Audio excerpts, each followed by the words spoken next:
체포된다, 구속된다 하는데 정확히 어떤 점이 다른 건지 궁금하시죠? 그리고 드라마에서 보면 갑자기 주거지로 찾아오거나 형사가 들이닥쳐서 수갑을 채워서 연행해 가는 장면을 보셨을 겁니다.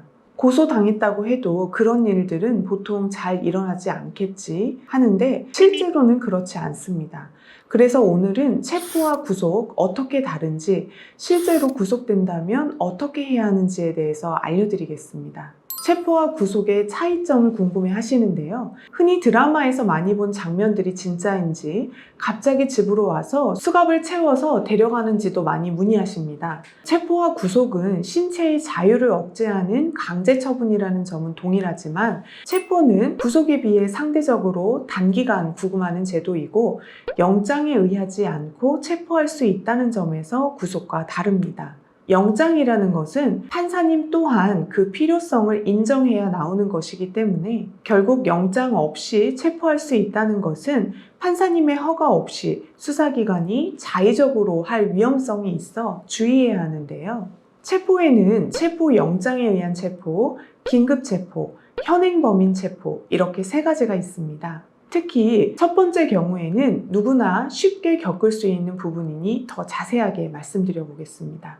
나도 잘 모르는 사이에 나를 상대로 고소가 된 경우에 담당 수사관은 먼저 유선으로 출석 요구를 합니다. 고소장이 접수되었으니 나와서 조사를 받으셔야 한다는 내용인데요. 이렇게 연락이 온 경우에는 제가 이전에 말씀드린 것처럼 고소장에 대한 정보공개 청구를 해서 확보한 다음 변호사와 상담을 한 다음에 변호사 동행하에 출석해서 조사를 받으시면 됩니다. 그런데 전화를 받고서도 나는 그런 일 저지른 적 없다 하면서 마음대로 하라고 하면서 무시하는 경우가 있습니다. 그럼 수사관은 이러한 대화 내용을 수사 보고서라는 서면에 작성해서 사건 기록에 남깁니다. 언제 어떤 내용으로 출석 요구를 했는데 이를 명시적으로 거부했다라고요.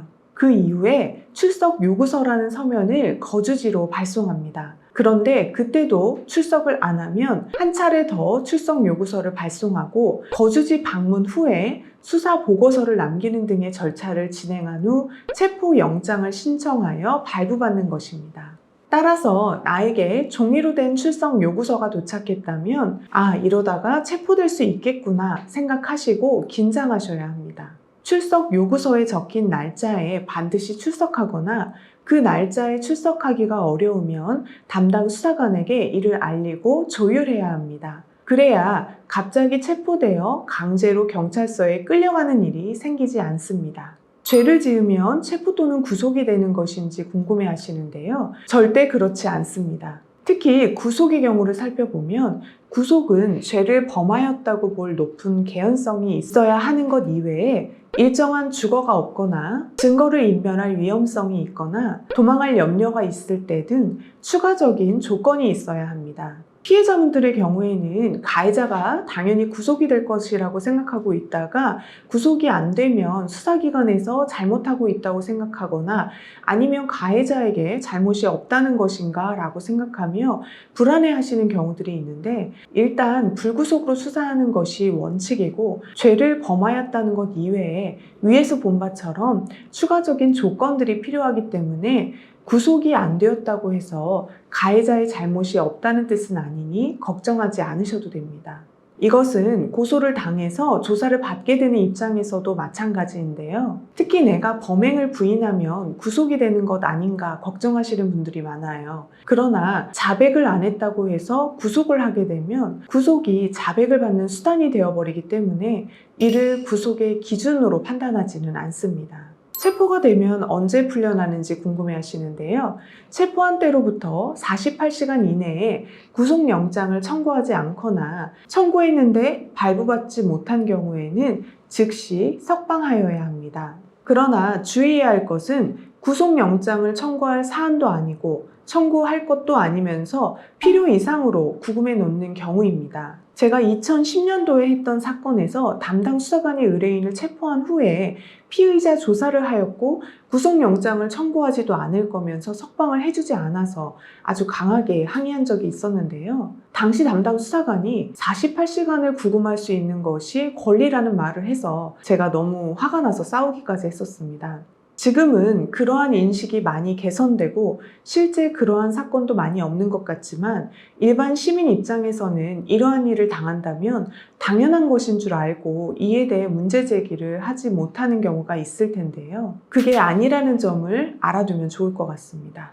구속되면 생기는 일은 무엇일까요? 구속영장이 청구되면 판사님 앞에 가서 영장이 발부되어야 하는지를 판단받는 절차가 진행되는데요. 갑자기 구속이 되어버리면 장기간 밖으로 나오지 못하기 때문에 직장에 나가지 못하고 가족들도 볼 수 없게 되는 아주 큰일이 납니다. 따라서 내가 변호사를 선임하지 않으면 법원에서 국선 변호사를 선임해주니 변호사의 도움을 받으실 수 있습니다. 또한 수사 단계에서는 최대 30일, 경찰 10일, 검찰 기본적으로 10일 연장하면 10일 해서 총 30일, 재판 단계에서는 1심은 6개월, 2심 및 3심은 각 8개월까지 구속할 수 있습니다.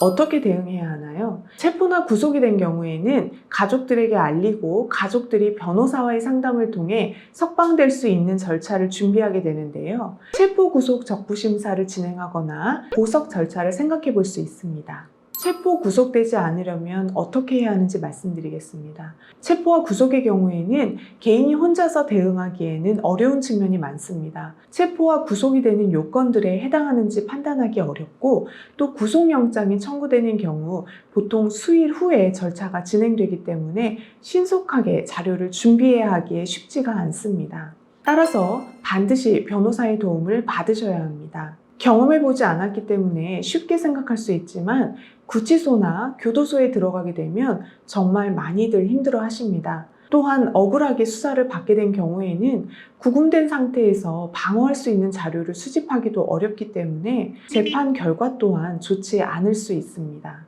따라서 처음부터 구속이 되지 않는 것이 매우 중요합니다. 저도 구속영장이 청구된 사건의 경우에는 매우 신경이 곤두서고 스트레스를 많이 받으며 일하게 되는데요. 꼭 변호사의 도움을 받으셔서 억울하게 구속되지 않으시길 바랍니다. 오늘은 체포와 구속에 대해서 설명을 드렸는데요. 이와 관련해서 도움이 필요하시면 상담 전화로 문의 주세요.